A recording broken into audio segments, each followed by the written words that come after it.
네, 여러분 안녕하세요. 같이 말씀하기 큐티 나눔 시간입니다.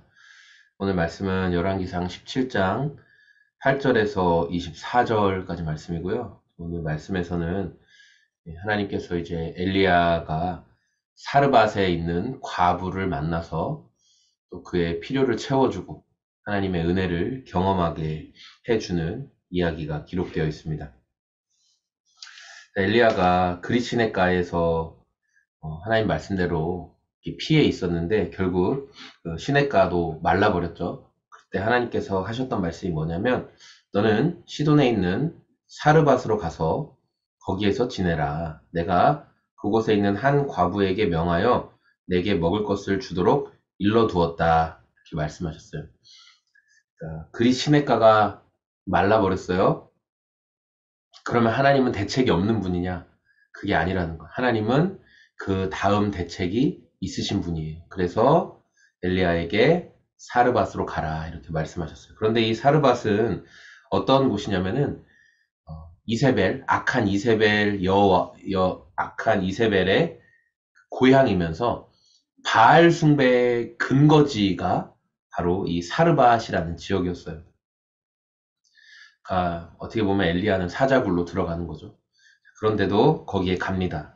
갔더니 성문 안으로 들어설 때 마침 한 과부가 땔감을 줍고 있었다. 예. 자, 이 땔감을 줍고 있었다. 그리고 엘리야가 여인을 불러서 마실 물을 한 그릇만 좀 떠다 주십시오라고 얘기했어요.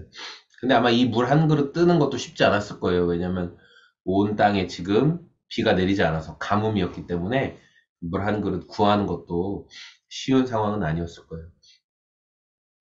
하지만 여인이 그렇게 하고 또 먹을 것을 좀 가져다 달라 이렇게 얘기해요. 그랬더니 12절부터 여인이 이야기하죠. 네. 어른께 섬기시는 주 하나님께서 살아계심을 두고 맹세합니다. 저에게는 빵 한 조각도 없습니다. 다만 뒤주에 밀가루 한 줌 정도 그리고 병에 기름이 몇 방울 남아있을 뿐입니다. 보시다시피 저는 지금 땔감을 줍고 있습니다. 이것을 가지고 저와 제 아들이 죽기 전에 마지막으로 남아있는 것을 모두 먹으려고 합니다. 네. 이거 만들어 먹고 죽겠다라는 거예요. 바알 신앙의 본거지였던 사르밧에 살고 있었지만 그 사르밧에서도 먹을 것 하나 제대로 충분히 공급받지 못하는 상황을 말하고 있는 거죠. 바알이 비와 또 뭐 농작물을 풍요로움을 주관하는 신으로 믿고 있었는데 바알이 그 역할을 할 수 있다 없다? 그 역할을 못 한다는 거예요. 그래서 하나님께서 엘리야를 통해서 그러지 말고 먼저 나에게 그 음식을 주시오. 이렇게 얘기했어요. 근데 이거 진짜 대단한 말인 것 같아요. 지금 나 먹을 거 없어서 이거 먹고 죽겠습니다. 이렇게 말하는 사람에게 그러지 말고 당신이 먼저 먹지 말고 나에게 먼저 내오시오. 이렇게 말할 수 있는 게 정말 쉽지가 않거든요. 그런데 엘리야가 그 말을 합니다. 두려워하지 말고 방금 말한 대로 하십시오. 그러나 음식을 만들어서 우선 나에게 가지고 오십시오. 그 뒤에 그대와 아들이 먹을 음식을 만들도록 하십시오. 이거 하나 먹으면 끝난다는데 그걸 나에게 먼저 가져오라는 거예요, 엘리야가. 그리고 확신 있게 얘기하죠. 그 뒤에 내가 먼저 먹고 그 뒤에 당신들이 먹을 것이 있을 것입니다. 라고 말합니다. 그리고 정말 하나님께서는 이 과부의 순종의 태도를 보시고 또 그들의 삶에 복 주시기를 밀가루가 떨어지지 않고 기름이 마르지 않도록 하시는 그런 복을 경험하게 하시죠. 그런 체험을 하게 하세요.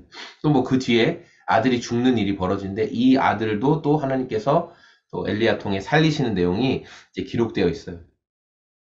저는 오늘 이 말씀을 보면서 몇몇의 순종의 모습을 보게 됐어요. 먼저는 엘리야가 그 자리에서 곧 일어나서, 그러니까 방금 전까지 그래도 물을 공급해 주던 그 그릿 시냇가에서 일어나서 시돈에 있는 사르밧으로 가는, 그러니까 바알 숭배의 근거지로 가라는 하나님의 말씀에 10절에 엘리야는 곧 일어나서 사르밧으로 갔다. 그럼에도 곧 일어나 순종으로 가는 엘리야의 모습을 보게 되었고, 또 그냥 빵 하나 만들어 먹을 정도도 안 되는 그 밀가루, 그러나 그걸 가지고 엘리야에게 먼저 드린 이 과부의 순종하는 모습을 보면서 하나님께서 오늘도 우리 삶에 어떻게 보면 되게 보잘것없어 보이는 그 작은 순종, 그러나 그 순종을 발판으로 하나님은 놀라운 것을 경험하게 하시는 분이구나. 우리 삶에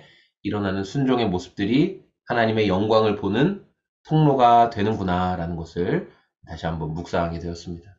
저와 여러분의 삶에 하나님은 때로 이해할 수 없는 방법으로 일하시거든요. 예, 그 까마귀로 먹이신다는 것도, 까마귀도 사실 부정한 짐승이고 부정한 동물로 여겨지는 것이고, 또 사르밧이란 지역으로 가는 것도 바알 숭배의 본거지로 가는 것이기 때문에 이해할 수 없어요. 이거는 우리의 상식으로는 어떻게 그런 방법으로 하시지? 그러나 하나님은 그런 방법으로도 일하시는 분이시죠. 그럴 때 우리에게 보기 원하시는 것은 하나님을 향한 순종의 모습인 것 같아요. 저와 여러분이 오늘 순간순간 하나님의 말씀과 그 방향에 순종하는 걸음이 있기를 소망합니다. 오늘도 그렇게 순종하며 주님과 동행하는, 그래서 하나님의 일하심을 경험하는 저와 여러분의 오늘이 다 되시기를 소망합니다. 고맙습니다. 안녕히 계세요.